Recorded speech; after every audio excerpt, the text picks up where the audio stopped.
नमस्कार मित्रांनो. पिंगा ग पोरी पिंगाच्या आजच्या भागामध्ये म्हणजे 16 जुलैच्या भागामध्ये वल्लरी तेजाची माफी मागत असताना प्रेरणा रडत रडत येऊन वल्लरीला मिठी मारते.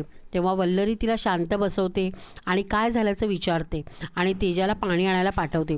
तेव्हा प्रेरणा म्हणते, आजचा दिवस संकटावर संकट घेऊन आलेला आहे, म्हणजे माझ्याकडून अशी चूक होणे शक्यच नाही आहे. तेव्हा तेजा म्हणते, प्रस्तावना देऊ नकोस, काय झालं आहे ते सांग. तेव्हा प्रेरणा म्हणते, तेच सांग, व्हेजच्या डब्याला काय द्यायचं आणि नॉनव्हेजच्या डब्याला काय द्यायचं हे मला माहीत आहे, आणि व्हेजच्या डब्यामध्ये अंड्याची बुर्जी कशी काय गेली ते सांग ना. तेव्हा वल्लरी म्हणते, काय, हो ना, कस्टमर खूप चिडले आणि त्यांनी मला सोशल मीडियावर बदनामी करण्याची धमकीसुद्धा दिलेली आहे. आता मी काय करू सांगा ना.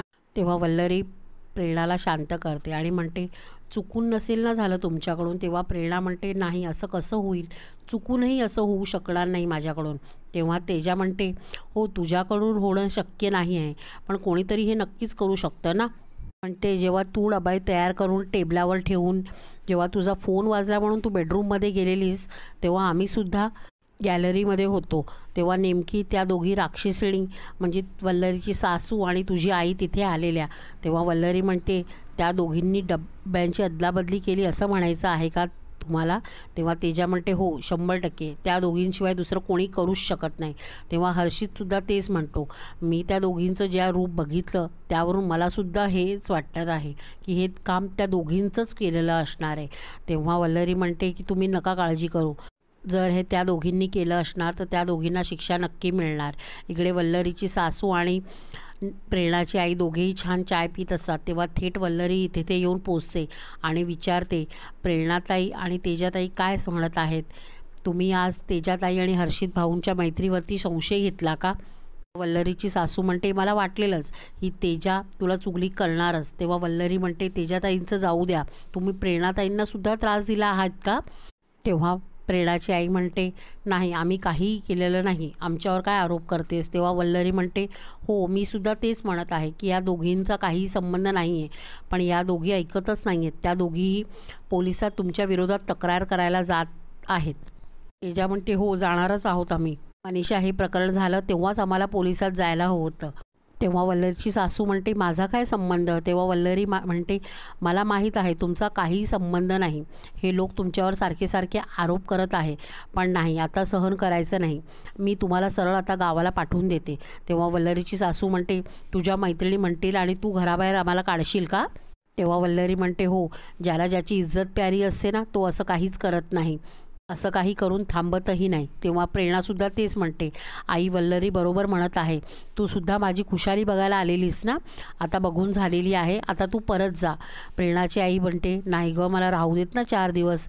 त्याच्यात म्हणते, कशाला, आमची डोकेदुखी वाढवायला का. तेव्हा प्रेरणासुद्धा म्हणते, हो, बघा ना, माझ्या मैत्रिणी तुम्हाला अशाच बोलतात, मी तुम्हाला नाही सहन करू देणार हे सगळं, त्यापेक्षा तुम्ही जा. तेव्हा वल्लरीची सासू जोराजोरात रडायला लागते, बघा माझी सून मला घराबाहेर कशी काढते ते. तेव्हा निलिमाताई म्हणतात की तुमची तर सून, माझी तर लेकच घराबाहेर काढते मला, काय करूयात आपण, असं म्हणून सासू जोराजोरात रडायला लागते. तेव्हा वल्लरी जोरातच ओरडते आणि म्हणते, बास झाला तुमचा तमाशा, आता आता मी काही खपून येणार नाही आहे, आता तुमचं काही ऐकूनच घ्यायचं नाही आहे. हे म्हणतात ना ते बरोबरच आहे, मी आजच्या आज तुम्हाला गावाला परत पाठवणार आहे. आणि सासूचा हात धरून ती सासूला घरी ओढत घेऊन जाते. प्रेरणाची आई म्हणते, बघितलंच इंदुताई कशा आहेत ते, मी काय यांच्या डब्यांची अदलाबदली केलीच नाही आहे. तेव्हा प्रेरणा म्हणते, बरं झालं हं तू स्वतःच्या तोंडून कबूल केलेलंस, कारण की आमच्यापैकी कोणीही डब्यांच्या अदलाबदलीबद्दल बोललेलंच नाही आहे. आणि अशा प्रकारे पुन्हा एकदा सिद्ध होतं की ही अदलाबदली या दोघींनीच केलेली आहे. तेव्हा प्रेरणा तिच्या आईला म्हणते, आई, तू काय करून बसलेली आहेस माहीत आहेस का, ज्या गोष्टीमुळे आपल्याला 2 वेळेस घरात जेवायला मिळतं त्या गोष्टीवरच तू गदा आणलेली आहेस. आता मी हे डबे नाही तर मी तुला पैसे कसे देऊ.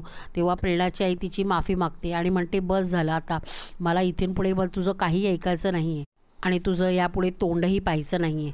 इकडे वल्लरी सासूची बॅग भरायला घेते आणि तिच्या सासूला म्हणते, तुम्हाला किती वेळा सांगितलेलं आहे की असं वागू नका, तरीही तुम्ही असंच वागता. तेव्हा सासू म्हणते, मी काहीच केलेलं नाही आहे.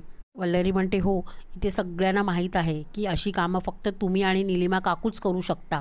वल्लरी तिचं काहीच ऐकून घेत नाही आणि त्यांना म्हणते की मी तुमचं सगळं सहन करील, पण तुम्ही माझ्या माणसांच्या कामाच्या आड आलात ना, तर हे मला सहन करणार नाही आणि तुम्हाला काही अधिकार नाही त्यांच्या कामाच्या आड यायचा. वल्लरीची सासू म्हणते मी काहीच केलेलं नाही आहे. पण वल्लरी म्हणते हो, सगळं करताना तुम्हाला ह्यांच्या इज्जतीची जराही पर्वा नाही आहे का? त्यांना जर कळलं तर ते काय वाटेल त्यांना? तेव्हा वल्लरीची सासू म्हणते मन्याला ह्याच्यातलं काहीच सांगू नको. तेव्हा वल्लरी म्हणते का नाही सांगायचं? त्यांना पण ऐकू देत ना की तुम्ही काय करता ते. आता वल्लरी काय ऐकत नसते, म्हणून वल्लरीची सासू तिला कंटाळून शेवटी मन्याची शपथ देते. तेव्हा वल्लरी म्हणते तुम्हाला कळते का तुम्ही काय म्हणताय? तेव्हा वल्लरीच्या सासूला अंदाजा येतो शपथ दिली म्हणून ही थोडीशी नरमलेली आहे. तेव्हा तिला परत मंगळसूत्राची शपथ देते आणि म्हणते मला घराबाहेर काढू नकोस.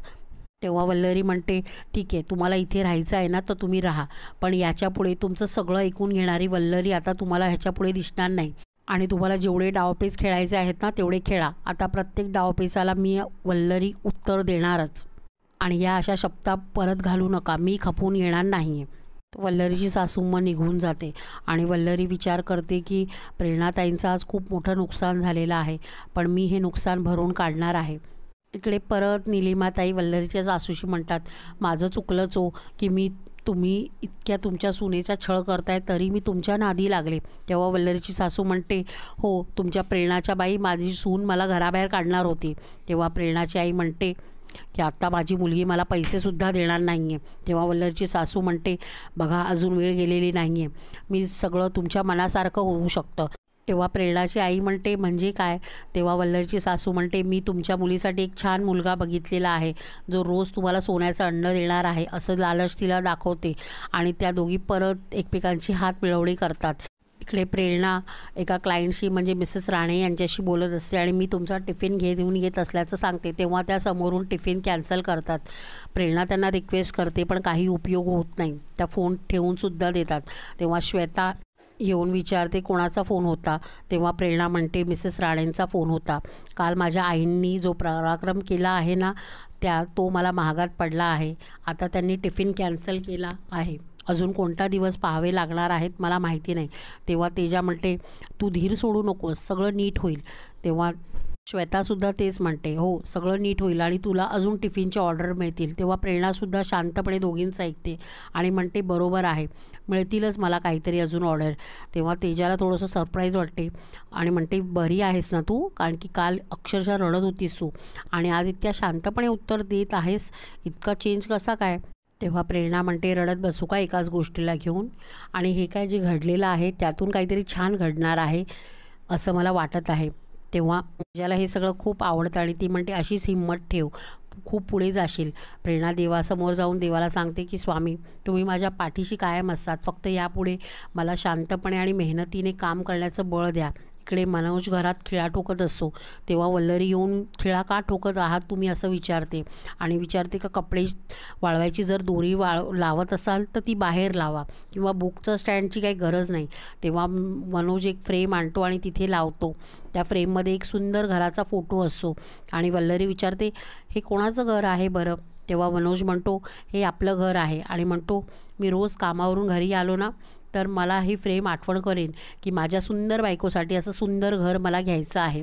तेव्हा वल्लरी त्या फोटोला सरळ करते आणि त्या फोटोची दृष्ट काढते. तेव्हा मनोज मागून तिला मिठी मारतो. तेव्हा वल्लरी म्हणते काय करताय तुम्ही? सोडा सोडा, दार उघडं आहे, कोणी पाहेल. तेव्हा मनोज वैतागून म्हणतो सोडलं. एकतर आपल्या दोघांना वेळ मिळत नाही आणि जो वेळ मिळाला तर तो तुझ्या लाजण्यामध्ये निघून जातो. स्वतःच्या बायकोशी बोलावं की नाही हाच प्रश्न पडतोय मला, असं बोलून तो चिडून निघून जातो आणि आजचा भाग संपतो. पुढच्या येणाऱ्या भागामध्ये एका डब्यामध्ये प्रेरणाच्या आईला काही पैसे सापडतात आणि ते पैसे कोणालाही न सांगता घेऊन टाकतात. रोशन आंटी रेंट मागायसाठी येतात. तेव्हा प्रेरणा ठीक आहे म्हणते आणि पैसे काढून ठेवल्याचं सांगते आणि थोड्या वेळाने तो डब्यामध्ये उघडून पाहते तर काय त्या डब्यामध्ये पैसे नसतातच आणि रोशन आंटी त्यांना येऊन म्हणतात तुम्ही लोघी मला मॅड समजता की काय? मला माझा रेंट पाहिजे म्हणजे पाहिजे. आता येणाऱ्या भागामध्ये आपल्याला पाहायला मिळेल पिंगा गर्ल्सचे पैसे कसे मिळवतील आणि प्रेरणाच्या आईला काय शिक्षा देतील, बघूयात हे पुढच्या भागामध्ये. आणि आजचा भाग तुम्हाला कसा वाटला हे नक्की आम्हाला कमेंट्समध्ये कळवा. धन्यवाद.